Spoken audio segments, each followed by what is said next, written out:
Hello and welcome to episode 413 of the Mark and Me podcast. As always, I'm your host Mark. Now joining me on today's episode, the first episode of 2025, is the legend Chuck Ragan. Yes, the frontman from the incredible band Hot Water Music joins me today to talk all about his brand new solo album, which is called Love and Law. It's out now and genuinely it's absolutely wonderful. I've been listening to it non-stop over Christmas, and songs like All In, Wind in Our Ways, Northern Wood, just absolute genius. And the good news is, if you're listening to this episode right now, Chuck has announced a UK tour. So he's actually going to be here at the end of April into early May with loads of UK dates. I can't wait myself to go to these shows, go and meet Chuck, go and hear these songs live, because this album is just absolutely beautiful. And that interview will be coming up in just a couple of minutes' time. Now, I ended 2024 with a huge episode with Dave from Sum 41. I'd like to say now a massive thank you to everyone that listened, everyone that tuned in, and obviously everyone that shared the episode. It really means the world. I spent a couple of weeks off over Christmas with family and friends and doing all the good things, but I'm back now to start the year and I have no intentions of slowing down anytime soon in 2025. And the good news is, and I've told no one this, is I've secured 3 interviews already only this week for later in the year, and my God, they are pinch me. I can't believe this is happening, guests. It still doesn't seem real, but it's going to be absolutely epic. Right, I've talked enough, and I think the best thing to do now is to get straight to the interview. So here's me and Chuck talking all things music.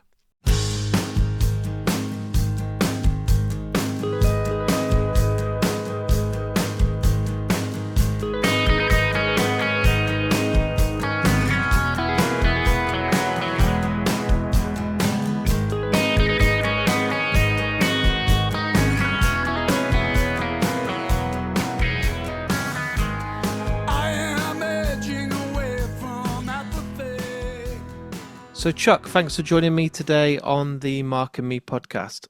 Yeah, it's my pleasure. Thanks for having me. It is an absolute pleasure for me too. And what I do, Chuck, with everyone that comes on the podcast, I'm at 402 episodes now, 8 years in, but I ask the same first question to everyone because I'm always intrigued. When you were growing up as a kid, that first album that you bought with your pocket money or someone maybe handed down to you, but that first one you remember listening to, if you can, that just made you fall in love with music? I believe it was the Ghostbusters soundtrack. Awesome. One of the greatest soundtracks ever. It was and what's funny is I remember because I saw the movie in the theater and my babysitter took me to see the movie. And then we went into some record store and literally bought the soundtrack right after seeing the movie, and that blew my mind. The fact you could literally go the same day and have it in your hand after seeing it. Well, it was just the fact of taking that cassette tape home and putting it in a player and reliving the movie. Say, yeah, you get the movie again. And you know, it was extended version, you know, the full songs. Yeah. You know, in the movies, you don't hear the entire track, right? That I was literally recording a podcast the other day talking about Ray Parker Jr. and I was saying that is probably the best 80s film soundtrack and most iconic song ever. Yeah. It's something. It's absolutely amazing. But yeah. Were you scared in the cinema at that point? Because it came out in 84, so I was born in 82, so I didn't see it obviously when I was 2, but I did see it when I was about 7 or 8, and I do remember absolutely shitting myself at the red eye. No, I shit myself at the red eyes on those dogs, those like stone dogs that broke. I was genuinely terrified, and they screwed me, man. I was not happy. Yeah, the refrigerator scene kind of got me. early on. I love the fact the babysitter took you as well. And then like that night, they're like, "Why is our son not getting to sleep Yeah, very well right now?" It's staring at the refrigerator in the yeah, kitchen, terrified. yeah. It was amazing. That's a hell of a great start. And even though I've done that many episodes, no one's ever chosen that or told me about that song. So it's always lovely to discuss that again. But Yeah. what about live music? So obviously you weren't like, oh, I want to go and see Ghostbusters soundtrack live. What was it that, what age were you when you first thought, right, I'm going to go to my I first mean, gig? live music was some of my earliest memories. My some of my earliest memories of music, someone playing music in front of me was my grandparents, my mama and papa Yeah. on my mother's side, who were Cajuns. They played a lot of French songs. My papa was an accordion player, and very much in the vein of Nathan Abshire, if you've ever heard of Nathan Abshire. But I haven't. I I look at some of old Abshire videos and I get choked up because he looks like my papa, Oh, sounds like him. They dress the same. It was like a very particular era of I don't know, Cajuns music coming out of Louisiana. But yeah, and my mama used to stand beside him and just bang her leg with a tambourine, and they'd sing French songs. that's And beautiful. my earliest memory of live music, and that's where I fell in love with music, truly. So what I normally find out is when I'm talking to people, especially in bands or film stars, is that their parents were against them becoming what they were because it wasn't a safe job. It wasn't like a, Mm-hmm. I want to be an accountant, I want to go and study, Yeah. business. So when you turn around to your mum and dad and, they're absolutely loving music, they're performing, they're Well, probably for I'm you ta- doing it. I'm talking about my mother's parents. Yeah, We just called them Mama and Papa. yeah. My grandparents on my mother's side. My mother was an entertainer, but very much traveled in evangelism, very kind of conservative Southern Baptist, um, religion and growing up. That's a lot of the music I remember: gospel, Southern gospel, bluegrass, some country music, but a lot of church hymns. And that was a huge part of our childhood and everything.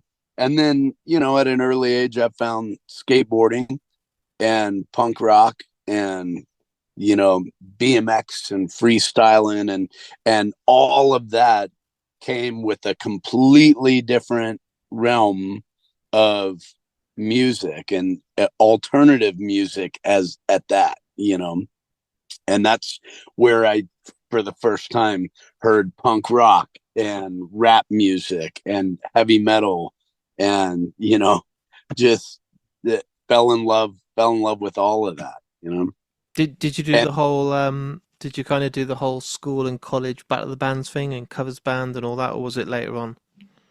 that was later on, That's that cool. was way later on. I mean, I played my first show, or I wouldn't even call it a show. I just played a song or two in front of people when I just acoustic songs when I was 12 years old. So yeah, like uh 38 years ago. That's That's fun. crazy. Yeah. So were your mum and dad, not your ma and pa, was your mum and dad all for you doing it once you'd shown that you've got a talent? Did they need convincing? Was there something that you had to Hell kind no. of no? No, they hated it. They hated all of it. And I mean they were somewhat supportive kind of in their own way, but early on, I mean I convinced them to buy me my first electric guitar. Yeah. And I didn't even know how to play. I didn't know that you needed to press down on the frets to even make a note. Brought home, they bought me the set, the amp and the guitar and everything, and brought it home and just cranked it all up, just turned up everything and just started banging on it. And they let me go for a little bit, and then they came in, snatched it up, and I never saw it again. Wow. They had just bought it for me. and yeah, they changed their mind real quick. But the beautiful kind of silver lining to it, I came home from school the next day, and there was an acoustic guitar leaning against my Oh, bed. that's lovely. So, very sweet and very supportive in their own way. But it wasn't long after that that I had some friends, met a fellow, Christian Prather. He was a couple years older than me. And, we used to just get in all kinds of trouble and, uh, vandalize and give each other homemade tattoos. And he was the first guy that taught me how to play a Yeah. bar chord. He taught me how to play a bar chord, and we used to sit around and eat moon pies and drink RC Cola and learn Misfits songs. And it was beautiful. It sounds beautiful. Yeah, I mean, I look back on it, and it was hell on my parents, because usually I was run away from home at the time, and they were probably worried sick. And Yeah. but it changed my life. So obviously with the time we got, it's impossible to cover your whole 30 years with hot water music, but I remember being at university and the British scene had bands like 100 Reasons, Headers for Heroes, Biffy Clyro, Million Dead, but then everyone else was introducing me to American music and giving me Alkaline Trio, Hot Water Music, Thrice, and these bands genuinely changed my life. And it's amazing that I get to talk Cool. to you as one of those people because it Oh was like wow. a movement. It was like these albums are like you wouldn't just walk into Our Price and be able to grab it off the shelf when you walk in. You had to kind of find it, or someone had to tell you about it. It was like a nice little secret gem that you'd discover.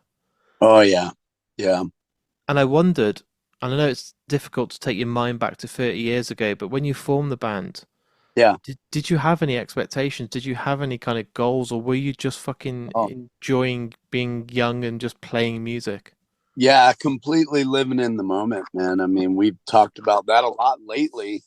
Um, Maybe just feeling nostalgic or looking back, uh, and what we've kind of really thought about, talked often on, is how we were a band of very much of short term goals. Yeah, Yeah, very much living in the moment. And hell, I mean, we weren't sure if we were going to live past the age of 25 at the time, the way that we were living. So it definitely felt like our number could have been up at any minute. um and we were fine with it. It sounds crazy, but we were. And honestly, in a lot of ways, still am. And still living, proud to say that we're living in the moment. It changes when you have kids, and you know life gets in the way. and you definitely, you're looking at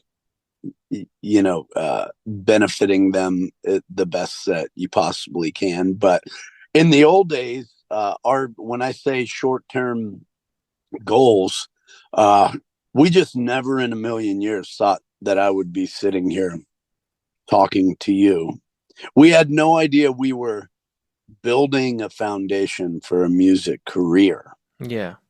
Like, not even, it wasn't even a But thought. isn't that Of quite nicer course. that it's organic and you didn't have this like disappointment because there was no expectations? You could literally do a Right. show, and if 10 people turned up, you'd have had a good night because you're like, well, we're doing what we love.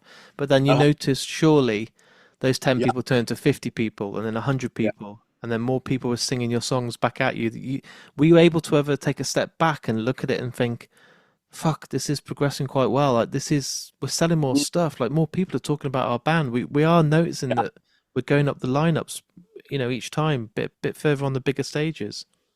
There were moments, and in all honesty, it never was the stages sometimes like little windows of playing a bigger stage, yeah. But for the most part, that wasn't what made me feel like something was changing. No. To me, there were always these kind of small moments where I remember coming home with a little bit of money for the first time and being able to pay some bills and buy some food and beer, Yeah. you know. And granted, it was like I'm good for a week, but that was a big deal. That was a big like, wow, this is something has changed. That's pretty cool though, isn't it? That's pretty cool that those little milestones meant so much. 100%. I mean, absolutely. Or meeting someone where this band helped them for the better, or pulled them out of something pretty rough. Yeah. That to me, that to me is where I really felt like the sacrifices we were making, the personal sacrifices we were making to keep the band alive were worth it.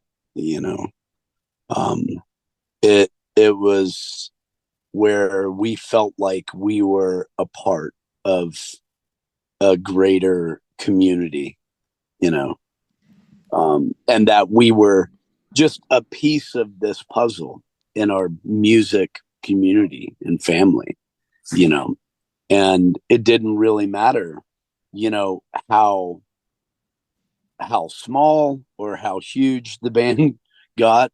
That didn't matter. What mattered was the fact that we could be miles away from home overseas and yet be with someone that just made us feel like we were in their family. Yeah, That to me, that's amazing. is where it really shifted. Going overseas for the second or third time, and reconnecting with people that we met on that first trip, and just falling right back into place.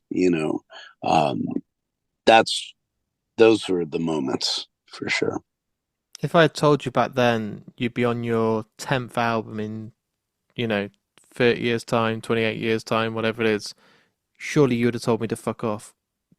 Yeah, or I would say 10 in 30 years. That's all. Yeah. What? We write a record like every 5 months. Why is it taking so long?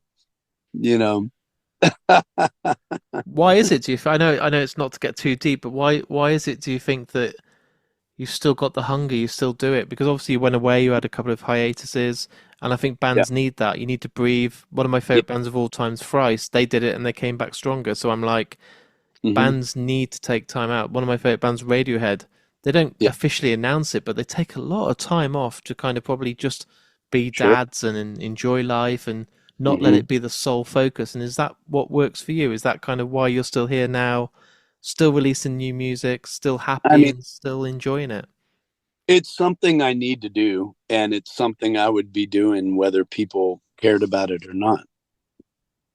It really is. I mean, I feel like, I found something at an early age, kind of cracked the code, so to speak, on how to kind of hit the reset button in my brain, and so much of of it has to do with writing and journaling or creating songs, sitting down, expressing, even if I'm by myself in a room, screaming my head off, there's something healing about that I need to do. And yeah, I want to do it because I've grown up doing it, and I'm with all amazing people, surrounding myself with all my brothers and sisters, in music, and just thrilled to do it. But at the same time, I feel like I can't say the feeling would change much whether I was, in front of 3,000 people or no one, it's just, I feel like it's something I need to do for my own sanity, my own mental health, and it's how I kind of regulate, it's how I process grief. It's how I deal with, anxiety and depression and addiction and you name it, it's just part of my life. It's exactly the reason I do podcasting, for every reason you just said, and it's my little diary and my journal for the world to listen to, or if they don't want to Yeah, listen to. And I sure. can't not do it. It's only been 8 years. I haven't got 30 years on like yourself, but I will never stop doing it. Even if I'm just recording chats with Mhm. my dad or with my best friends, I will always be doing it because it's my go-to. It's my thing. Yeah, It's my blood, and without it, I just feel a bit worthless. yeah. Well, that's beautiful. Well, you're gonna blink and it will be 30 years. Yeah, that's gonna be scary. Trust me, man. Like, it's amazing. I mean, I kind of look back and I remember all these little milestones. I remember the 10-year anniversary, and I remember when 15 kind of came and went, and 20 and 25, and now, I mean, it's crazy. We're out there. I'm out there. George and I were just out behind the venue on one of the last tours, probably right after I spoke to you, and we literally were talking about a 40-year anniversary, and just the reality of, yeah, we're celebrating our 30-year right now, but we turned 30 years old a little over a year ago, or almost a year ago, I guess, Yeah, kind of early 2024. But so I'm my scared point to blink now. I might miss it. yeah, my point is, by the time, and we're already talking about writing a new record and what we're going to do and where we're going to record, and what, I mean, we're already looking at the calendar of what we're doing, obviously, in 2025, and that's almost all mapped out. And then we're talking about 2026 and 2027. And then, by the time we get there, it's just going to be a few more years before it's the 40-year anniversary. So, hopefully, if we're all still alive, I I mean, I yeah, think it is scarier when you talk like that, because I'm already looking at some gigs posters that are coming up online at the moment. I'm like, oh, that sounds good, and it'll say literally June 2026. I'm like, what? yeah, Like, what the fuck? Like, when yeah, when did that suddenly become a thing? oh, yeah, yeah, Like, I don't know what I'm doing next month. Never mind in 2 years, but yeah.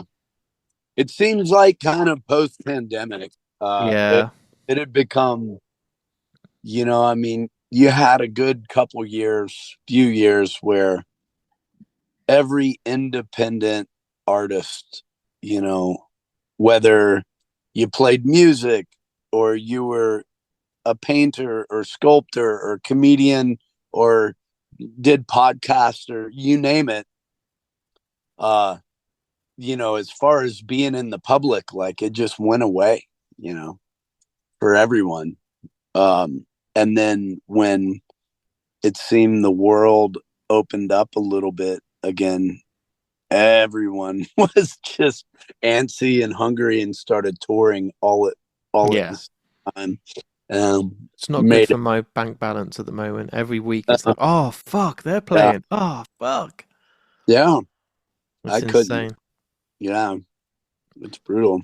So obviously, I don't want to avoid the fact that we're also here to talk about your solo work. And Mm. as we're sitting here right now, Love and Law is available for people to listen to through Rise Records. And I've been Yeah. lucky enough to have an advance copy, so I've not just only had like a couple of weeks. I've had it for Oh, a nice. couple of months, and I think it's fucking awesome. Oh, thank you. Echo the Halls has been in my head for weeks, and I just think everything about it is just beautiful. And I think Um, when you get the time and you get the chance to do solo work and your own thoughts and your own music away from your first love, mhm. I wonder at what point in your life now, when you sit and write a song, or you sat on your guitar, or you're sitting out fishing and an idea comes to your head, Mm. how you determine, right, where am I going to put this? Is this my solo, or Mm. is this my Yeah, band, or how? Because you don't want to feel like you're cheating on your first love with this new love. yeah. Well, I mean, to me, it's all one and the same. To be Yeah, honest, it really is. Like in writing, I mean, I was playing by myself with an acoustic guitar long before I met anyone in hot water music. yeah, Uh, and I mean, all I would say the majority of hot water music songs all began on an acoustic guitar, you know? That's just how. So to me, it's not a huge departure, no, right? It's not a big stretch. Now, there are moments where the band where we're talking and it's like, okay, we have to finish, some hot water songs, and where I sit down and I'm actively thinking like I am writing a hot water music part right now. yeah, You know, that's the biggest difference. But when I'm like sitting down just venting, getting something off my chest, recording gibberish, or just writing whatever needs to come out of my brain or off my chest. Often I don't like. There's no use for me to be thinking of where it's like it's in the moment. I'm not I'm not doing it for me or for hot water music or no, for you. Um, I'm doing it because I lose my mind if I don't get this shit out of my head yeah, or off my chest. It's just how I process, right? And it usually happens way after the fact. Where for instance, I nowadays it's so easy. I used to carry around a small tape recorder, mm, you and learned that originally from Walter Schreifels. Actually, we were just talking about it from Quicksand. yeah. I've had him on the podcast. Like Rival School's one of my favorite bands, so absolute Uh, legend. Yeah, great guy. he produced No Division, and before No Division, I had 4-track recorders, whatnot. And Walter was the one who was like, man, get you a little mini cassette tape player and just keep it in your pocket. And when you're walking around town or, you're out in the woods or you're doing whatever you're doing and those ideas come to you, just record it. Even if you have no words, even if it's just a melody and you're singing gibberish or you think of a phrase or there's something special that you feel like it's worth documenting, you know, there you have it, right?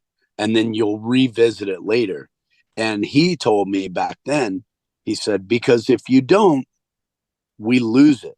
We lose those It is things. true. You may find it again, but it may be a month, it may be 30 years, and it's kind of wild, man, because I still have old cassettes. I have old recordings, that date back to, 30 years ago. And, and I still listen to that stuff. And every once in a while, something hits me in a completely different way.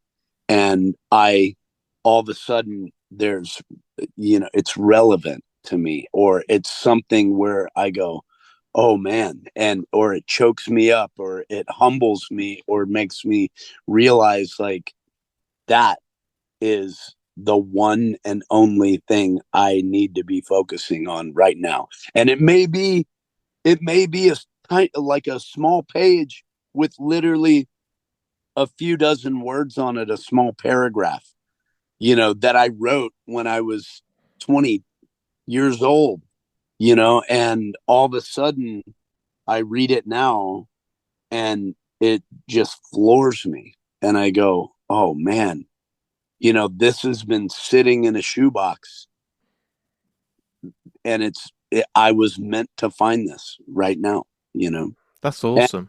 so many songs come out like that, I mean, like, old songs like Remedy, for instance, like That that, was an oldie, was it? That's just sat in a box. super old song, and it came from like some old diary, journals that were written, I mean, I think we recorded that song when we were all in our mid 20s, but it was something that happened to me when I was 12 years old, and these writings that I found, and it's wild, and but my point is, yeah, um to answer your question, sometimes it happens after, Yeah. more often than not, it happens after the fact, where I'm going through these recordings or these pages or whatnot. And usually it's pretty obvious, I think, when, I write something that's very aggressive, it tends to kind of land in the hot water world over my stuff, and vice versa. You know what I mean? Um, so Are you really excited to? I know we're talking about the future being really not that far away, but obviously in April and May you're going to come over to the UK yes, and we're going to get to hear some of these songs from Love or Law actually in the flesh, and it's going to be really intimate and really great. There's so many good venues, yeah, like King Tut's in Glasgow, the Garage in London. It's oh, I going to be love it. awesome. Like, Yeah, I bet it feels really exciting. super exciting. I mean, I'm honored to do it. I'll be honest, it's tough. It's tough to travel nowadays. I have a small piece of property that takes a lot of work to maintain, Yeah, and you know, uh, trying my best with gardens and ponds and growing fish and food and whatnot. But mainly, I have a boy, who really needs, you know, and that's the toughest. Being away from my wife and son yeah, are kind of the hardest part of everything that we do. But I couldn't have a more understanding family. My wife has knew what she signed up for a long time ago, and she used to travel with me all the time, but now is full-time mom, and my son loves it. My son knows what's happening. He knows what we do, and every once in a while he makes it out and he's on stage. He's part of the band. He's dancing and that's giving it. awesome. That's beautiful. But yeah, other than being away from them and being away from my responsibilities here at home, absolutely, I'm excited. I've got a lot of friends in a lot of places, and to me, it's like these small family reunions wherever we go. And I So, hear from many people when I've been talking about you, and I didn't know this as to the last couple of weeks, just how much you love fishing. oh yeah, Like on another level, like you don't just, it's not like a hobby, it's probably as important to you as the music. it is. Well, at home, it's a full-time job. Yeah. You know? Like I'm on the water and in a boat more than I'm on a stage, Yeah. uh, playing a guitar. Um, this year, I think it's about half and half. But on a typical year, usually on the water, in a boat, maybe 180, 190 days out of the year, and on a stage, maybe 25 days. Yeah. Right. So, um, yeah, it's, I love it. I do love to fish, but I've been guiding and instructing, teaching people for about a decade, well, a lot longer than that, but officially licensed, insured, and Yeah. do The real play deal. the real deal, for about a decade. And I love it, but it's funny that as soon as you start guiding and you make that your profession, all of a sudden you don't fish. You don't get to fish that. I need somebody to take me fishing. Yeah. That's the thing, I'm isn't it? out there. Because you love doing it, and I'm running the boats, yeah, you kind of don't teaching get to them. be the one to actually do it anymore. Yeah, so, but every once in a while I get to go out or, you know, enjoy it, take my son. Uh, so, Does he but love it? he does. Yeah. I don't think Yeah. he's got an option, has he? You'd be like, look, come on, you are coming with me. You Oh, need he to love loves, I this. mean, we have a little body of water, Yeah, where we live. Actually, I'm sitting in my truck because my phone was dying, but I don't know if you can see it. I can, yeah. So That's beautiful. yeah, it's a gorgeous piece of property with a pretty crummy house on it, and we got a lot of work to do on the home and everything. But we bought this place because we thought it would be very healthy, for the boy, out here, and it is.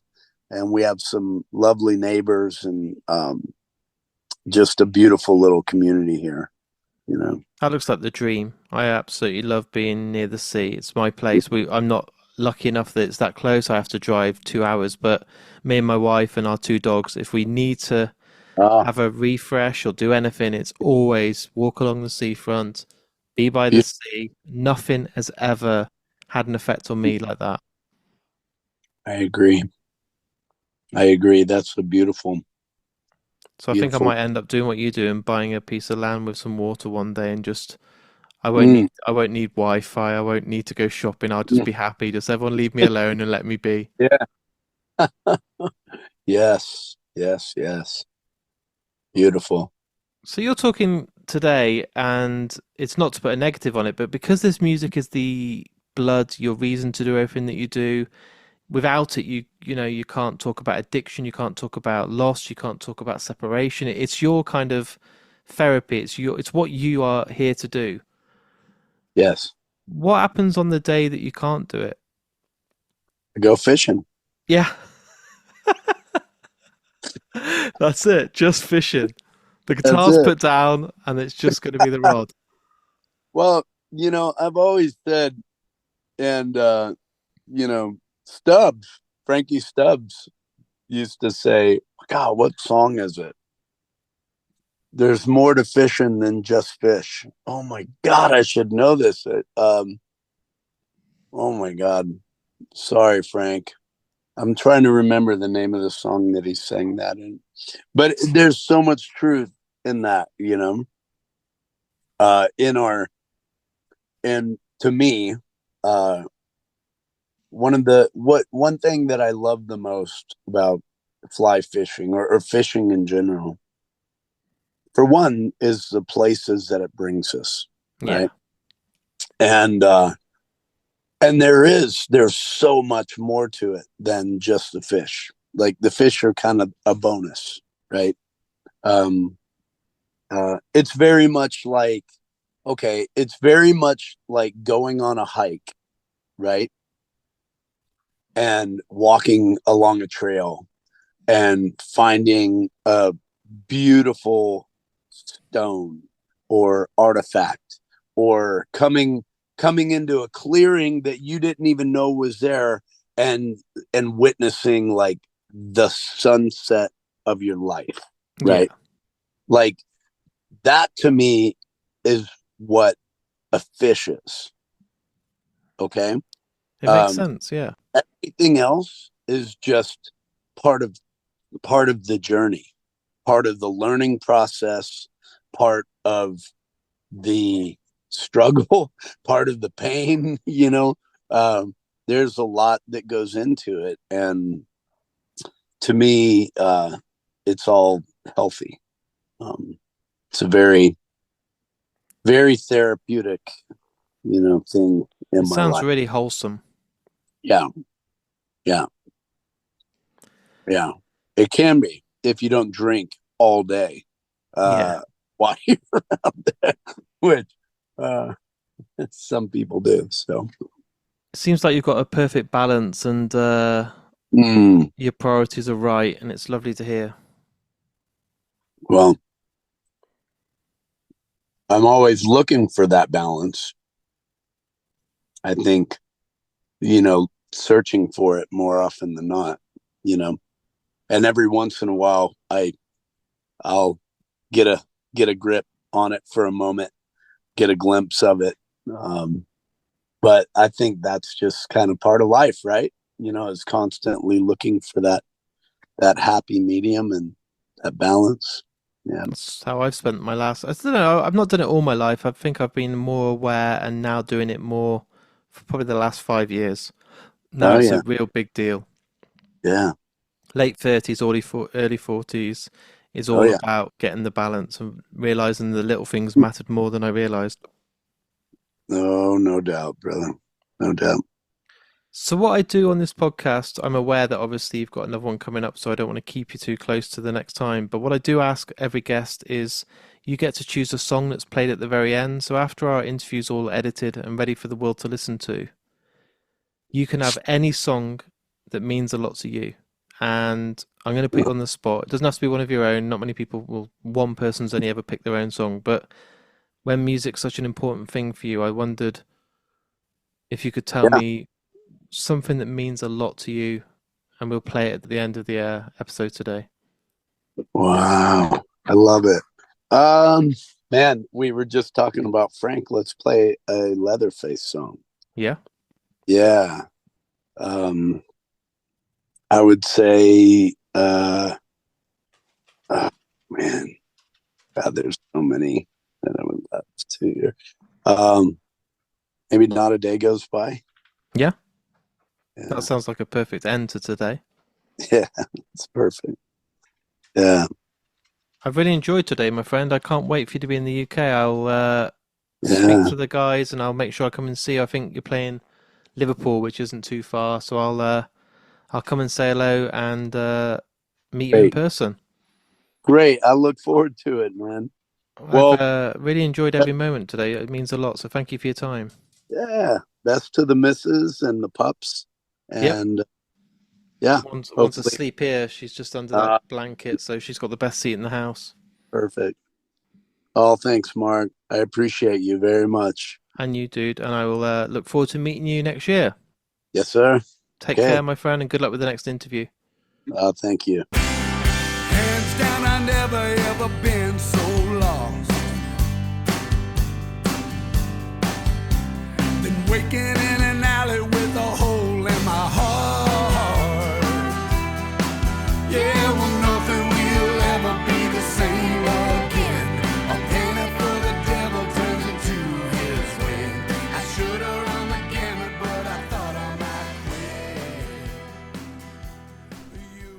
quit. So there's my interview with me and Chuck. How great is he? What a beautiful, lovely, humble human being he is. I one day want to go fishing with him and just sit there, drink beer and chat for hours, because he's just someone that I feel like I've known all my life. I absolutely love his solo albums, but I absolutely also adore Hot Water Music. They're a band that I listened to at uni. They got me into the bands that I listen to today, like Thrice, Deftones, all the great bands because of this. So it's a huge honour to have Chuck join me on the Mark and Me podcast. Now, I hope you guys at home have really enjoyed this first episode of 2025. It's going to be a busy year, and like always, I always try and top the year before. Last year was huge for Mark and Me, record numbers, all the UK festivals done, but I'm going to try and do my best to top it all in 2025. Now, as you're listening to this episode, guys, I really hope you're all enjoying it, and if you do, please share it. You know the score by now. You can go on Facebook, Twitter, Instagram, TikTok, and just hit literally share. It takes about 30 seconds, but goes a massive long way to helping Mark and Me get the word out there, get more and more people listening to Mark and Me, and so many people will know this band. So many people will know Chuck. I have so many friends that have listened to Hot Water Music since the early days, and it would mean a lot if I can see those posts on your social media feeds, and it really does massively help Mark and Me go that extra mile in promotion. Also, before I go, I'd like to give a shout out to a couple of sponsors of Mark and Me. First of all, Vice Press. If you love collectible posters and awesome prints, go on vicepress.com, and when you add something to your basket, literally put Mark and Me 10 in the discount code box and save yourself 10% off your first purchase. Not only that, Richer Sounds, the great guys over there who has been sponsoring Mark and Me now for a couple of years. If you want a brand new stereo to listen to bands like Hot Water Music or Chuck Ragan's solo work, or any great Sonos, speakers, headphones, you name it, anything to do with audio and visual, Richer Sounds are truly the best guys in town. So go on their website, richersounds.com, or visit any of their high street stores. And a massive thanks again for sponsoring Mark and Me each and every week. And truly, I couldn't do the podcast without your support.